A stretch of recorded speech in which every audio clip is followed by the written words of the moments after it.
Hi, my name is Juan. Welcome to my channel. On this series, we'll be taking a closer look into the sauna and cold water immersion. And we're gonna be detailing all the benefits that come along with both of them.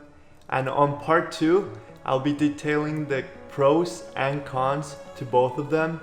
And I'm gonna give you a practical set of guidelines you can use to determine what's best for you depending on your goals and needs. Stay tuned. So how this video is gonna work, I'm gonna be detailing benefits on the brain, benefits on longevity, and benefits on athletic performance for both of them. Benefits on the brain relating to the sauna. So when you get in the sauna, it'll increase norepinephrine, which will make you more alert and focused and decreases inflammation.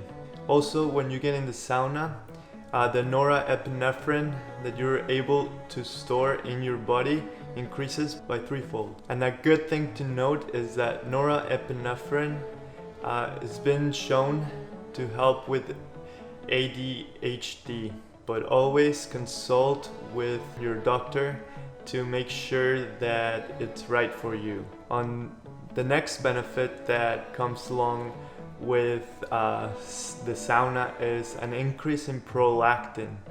Prolactin helps in the myelination of your brain, and it makes it so that your brain can function faster, and also helps with the damaged nerve cells. The next benefit is detox.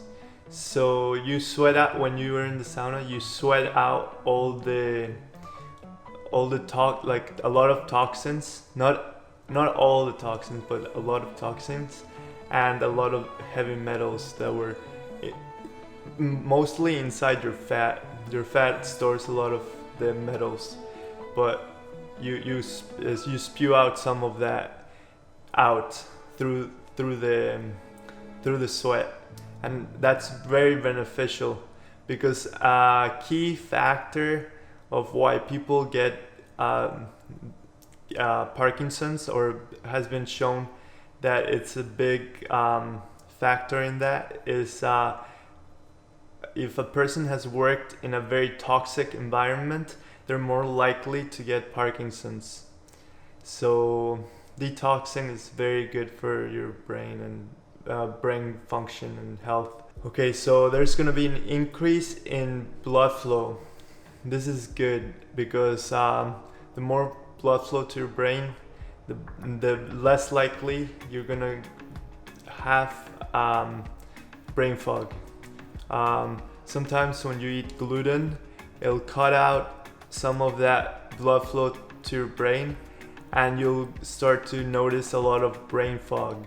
So an increase in blood flow to the brain will lessen the chances of you having brain fog. And also to note that a decrease in heavy metals also leads to a decrease in brain fog. Also, when you're in the sauna, it'll increase BDNF, and that increases neurogenesis and helps in the survival of old neurons, and improves your learning capacity and your ability to store new facts in your head. So that's a positive. And also another thing that's positive about another benefit is heat shock proteins. Helps in the prevention of aggregation of misfolded proteins. This is crucial. In Alzheimer's patients, you usually find beta amyloid plaques. To be clear, you don't need to have beta amyloid plaques to have Alzheimer's, but a lot of Alzheimer's patients have beta amyloid plaques, and heat shock proteins help from in the prevention of aggregated misfolded proteins in the brain, so, and throughout the body. Also, when you're in the sauna, you start producing dynorphin, which is the opposite of endorphins. It makes you feel like uncomfortable and kind of like hot and like uncomfortable. And actually, this thing will actually help you increase the receptors you have to sense endorphins. So your endorphin response will be way better because you'll have more receptors for endorphins. It'll help with improved mood, whatnot for the brain. Also, it's been shown that being in the sauna increases your growth hormone, and this is good because I looked over a few studies, and one study showed that it kept neurogenesis running smoothly because growth hormone helps in the creation of new cells, and it showed that it kept people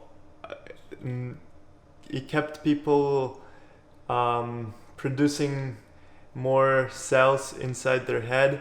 But once old age became a thing, they started to produce less growth hormone, and it led to a decline in memory capacity. So that's how growth hormone affects the brain.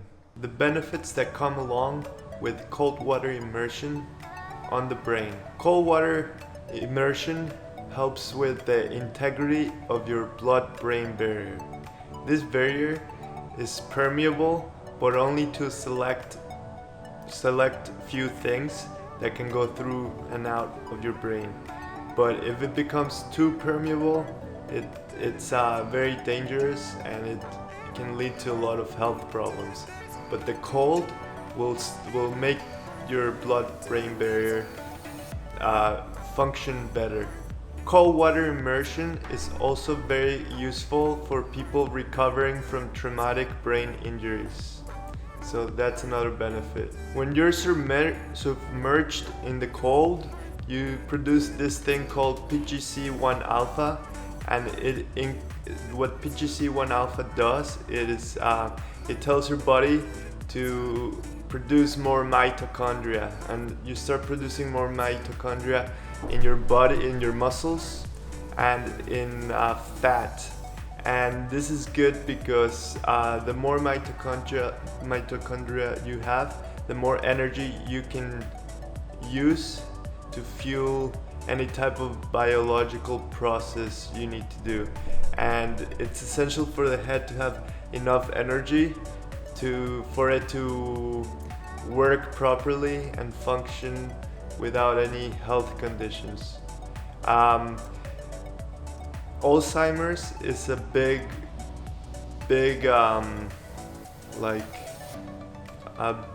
example for this. When your brain stops accepting sugar and it cannot use sugar for energy anymore, people start getting Alzheimer's because the lack of energy leads to the lack of performance in your brain, and you start losing memories and stuff. So energy is a big thing you need to consider when thinking about good brain health. So having enough mitochondria to fuel your biological processes is crucial. It increases norepinephrine, so it will give you prolonged energy, and it's like an antidepressant, and it's been shown to be a signaling molecule to lower inflammation, which also helps with the performance of your brain. So the cold will make you produce cold shock proteins, which is a class of proteins that helps with many things, like stopping muscle wasting. And one key feature for the brain is that there's this one called RBM3 that will actually help in the regeneration of new synapses. Synapses are crucial for making memories and for the ability of neurons to talk to each other. So it's crucial for the brain to have good amount of synapses. One thing to note is that in extreme cold, when you're out in the cold for a long time, you actually lose synapses in your head. But this mechanism here, the RBM3, is supposed to regenerate synapses because as an adaptation response to that fact that you can lose synapses if you're in the cold for really long amounts of time. So I say that like 5-minute ice bath is good because you won't like loses like synapses, and you will probably gain the benefits of growing more synapses. Also, the cold will make you produce heat shock proteins. Yeah, I know, right? The cold makes you produce heat shock proteins too.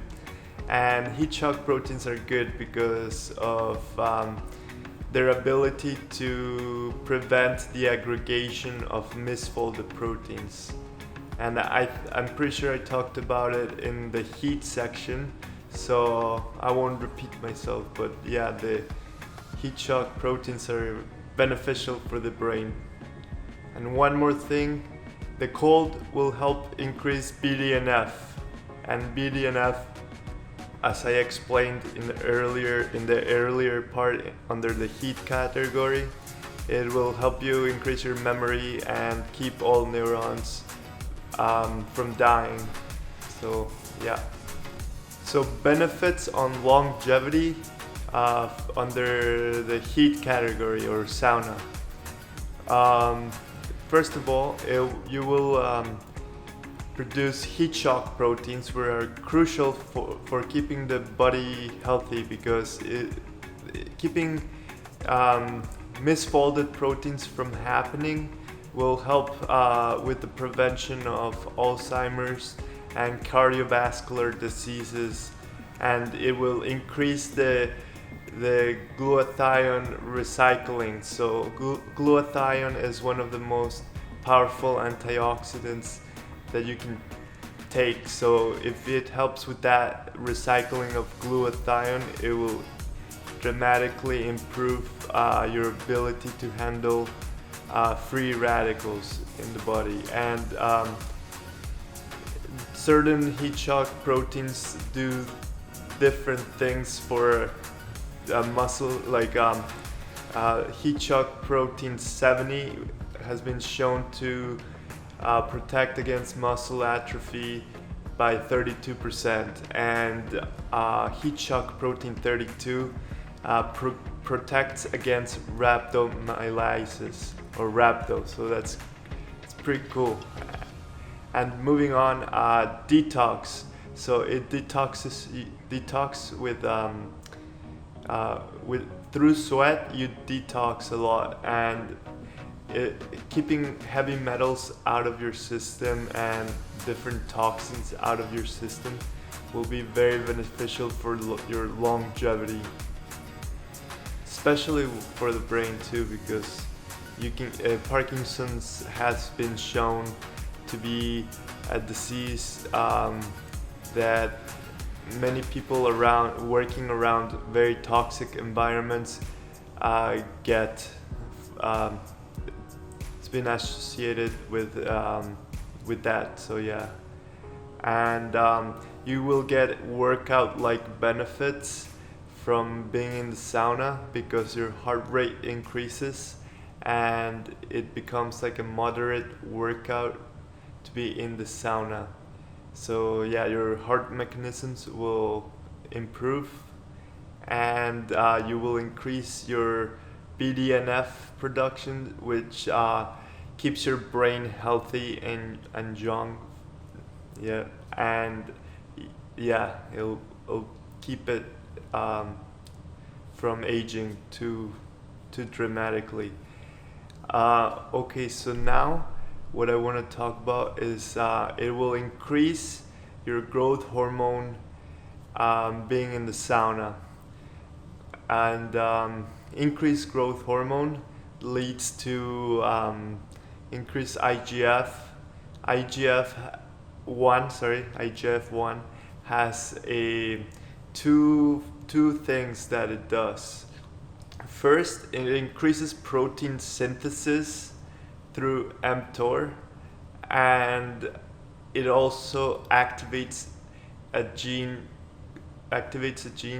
called FOXO3, and it helps with the repair of DNA and the killing of senescent cells. Senescent cells are cells that are not alive nor dead, and they're just causing reactive oxygen species to form, so it causes a lot of inflammation around different cells, and it may actually start to kill different cells around it, so it's very harmful. So anything that can kill senescent cells, or zombie cells as you call it, is beneficial for your longevity. And quick pro tip is that strawberries and seaweed will also help you kill senescent cells through this thing called fisetin that strawberries and seaweed has. So yeah. So benefits on longevity using cold. So one of the first benefits that I want to talk about is it will help protect you from muscle wasting. So this is crucial for longevity because when you're old, if you don't have enough muscle to keep yourself up, you may fall down and you could break a bone, and then that could be very, very bad if you're really old. And also, if you need to be operated on, and if you don't have enough muscle, it may be a risky thing to do.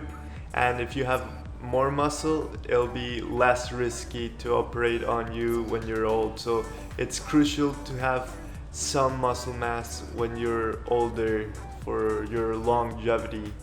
Also, the increase in mitochondria will help you too, because one of the pillars of aging, according to the Superhuman book, is that mitochondrial deficiency will happen, malfunction, and that leads to aging because your body needs energy to be able to keep yourself young. So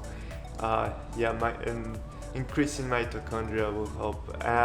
Also, it activates the sirtuins, which are genes that help in the regulation of aging, regulating aging, the aging process.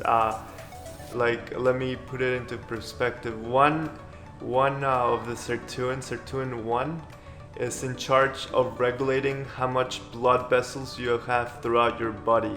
And when sirtuin 1 decreases with age, your blood vessels start to diminish in numbers. So therefore, less blood makes it to your organs, less blood makes it to your muscles. So your muscles and organs atrophy and you become frail and weak. So making sure your sirtuins are activated properly will help you in staying younger for longer. And BDNF also is a crucial thing for longevity because it keeps your brain young and functioning properly. So yeah. So benefits on performance relating to the sauna. You will get an increased blood flow, which will increase nutrient delivery to the muscles. You will get an increased net protein synthesis through 3 mechanisms. Mechanism 1 is increased growth hormone. Mechanism 2 will be the heat shock proteins, will help with your net protein synthesis. And third, it will increase your sensitivity to insulin. which is a hormone that's like the most anabolic thing that you can that exists. Basically, it pushes a lot of the nutrients that you consume into your cells, so it makes you grow pretty fast. The heat is also going to mimic moderate physical activity, so you will get an improvement in cardiovascular health and mechanisms, and it will reduce your heart rate. It will increase lymph flow, and it will increase BDNF production, which actually helps with the repair of muscle tissue. Also, not just for the brain benefits, but also it benefits the body through the repair of muscle tissue. It will also improve your internal temperature, and you will be able to reduce core temperature during workouts easier, so you'll be able to function better while you're working out.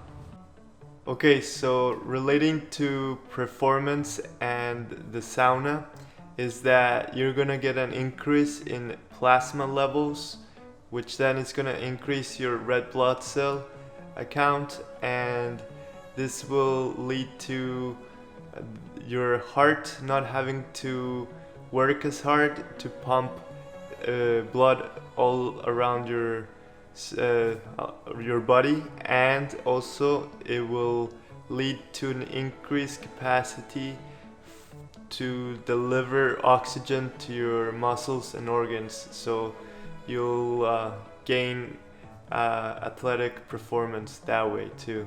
Also, the heat increases your norepinephrine stores by 3 times, so you'll be able to store norepinephrine for when you're working out or something, and you'll have 3 times the amount of norepinephrine at your disposal, which can help you with mental energy and focus during those tough workouts.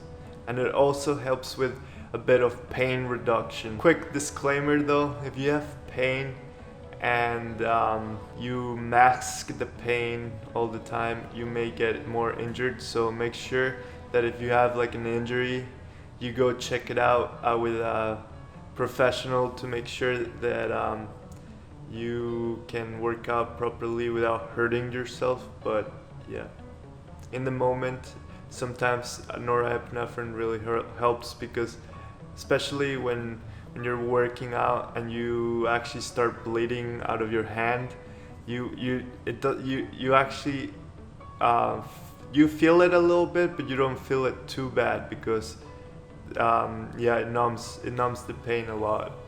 Benefits on performance relating to cold water immersion.